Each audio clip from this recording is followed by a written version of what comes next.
What do you get when 5 friends make a pit stop on the way home from a basketball game?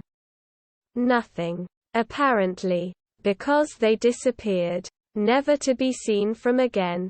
It's actually quite tragic. And baffling. Be warned. This mystery has no answers. Just questions.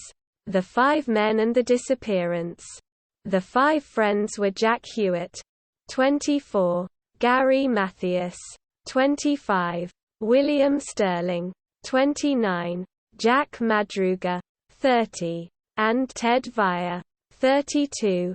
On the night of February 24, 1978, the 5 left their homes in Yuba, CA in Madruga's white and turquoise 1969 Mercury Montego.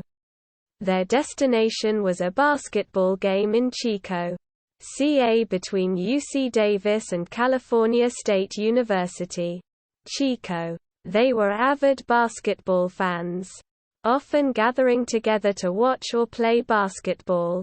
In fact, they had their own game to play on the next day, February 25. It was part of a local program for the mentally handicapped and was sponsored by the Special Olympics. UC. Mathias was diagnosed with schizophrenia while in the Army and based in Germany, and was subsequently psychiatrically discharged. Hewitt and Sterling had slight intellectual disabilities, and Vire and Madruga, who was also an Army vet, were unofficially considered slow learners. Anyway, they left the game and stopped at Bears Market in downtown Chico to buy 1 Hostess cherry pie, 1 Langendorf lemon pie, 1 Snickers bar, 1 Marathon bar, 2 Pepsis and 1.5 quart of milk. The clerk remembered them because she was annoyed that the men arrived right before closing at 10 p.m. That was the last time they were seen alive. The morning of February 25 came and went. And when none of their guardians who they lived with heard from them, they notified the police. The investigation. The first to be discovered was the car. On February 28, parked along Oroville-Quincy Road in the Plumas National Forest. Not anywhere near or on the way to Yuba. Question 1. How did they end up there? And why? Maybe they were stuck in snow. But no. The snow was not so deep that 5 strapping young men couldn't push the car out. Maybe the engine stalled? The keys were missing. But when police hotwired the car, the engine started immediately. Maybe they ran out of gas? Nope. It was 1/4 full. The questions piled on when they examined the car further at the station and noticed no dents, gouges or even mud scrapes on its undercarriage, which should have been present given the Mercury Montego's low-hanging mufflers, the bumpy mountain road, and the 5 grown men riding in it. They concluded that either the driver was extremely careful or the driver was familiar with the roads. The car was also unlocked and a window rolled down when police found it, which is uncharacteristic of Madruga. Actually, the car was the only thing found for a while. The police were sent on wild goose chases with several reported sightings, one putting them in Arizona and Nevada, but only 2 were deemed credible.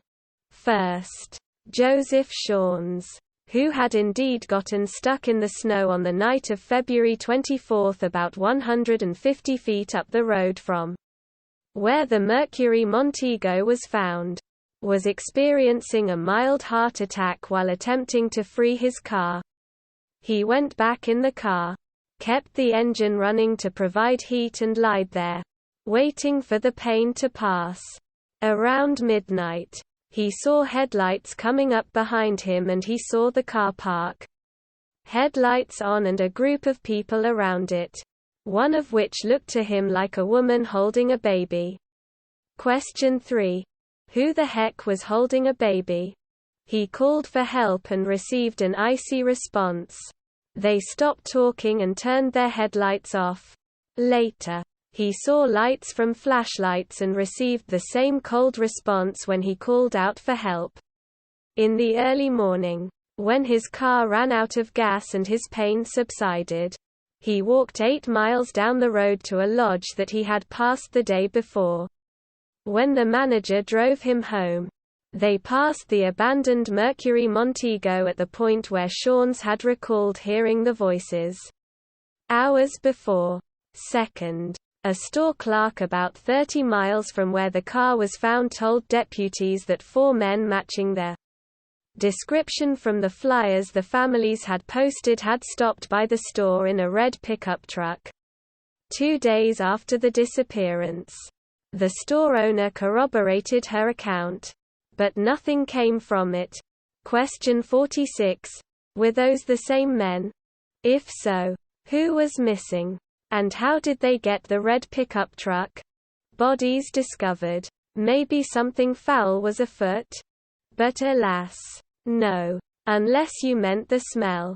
Months later, on June 4, after the snow had melted, a group of motorcyclists went to a trailer camp maintained as shelter by the Forest Service off the road about 19 miles from where the Mercury Montego was found.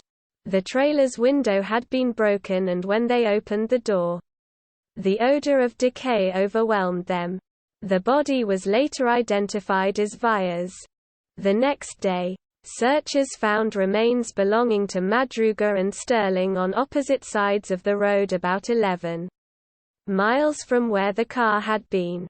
Autopsy showed they both died of hypothermia, but Madruga's body had been partially consumed by scavenging animals, while Sterling's bones were scattered over a small area. 2 days later, Hewitt's own father found his son's backbone 2 miles northeast of the trailer. His shoes and jeans were found nearby, and his skull was about 300 feet away, confirming his identity through dental records.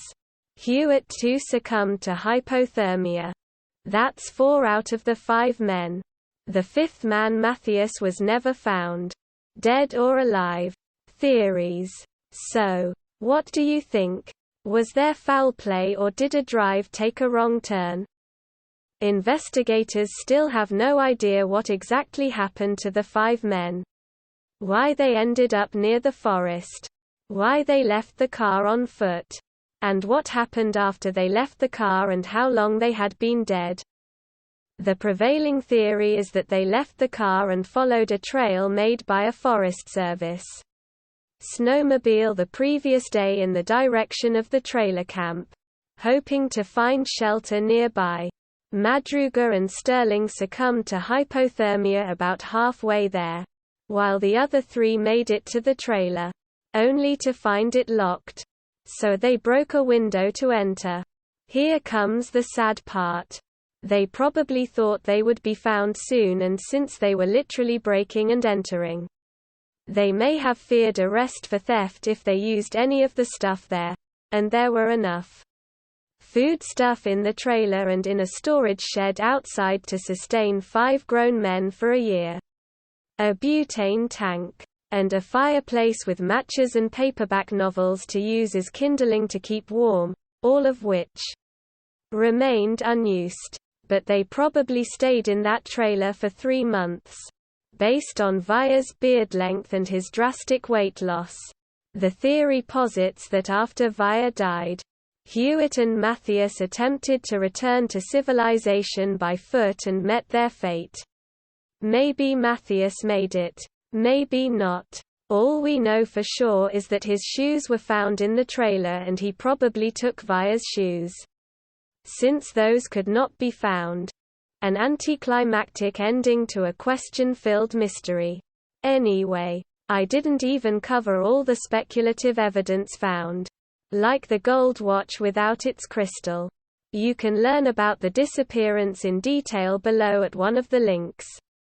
Sources: similar disappearances.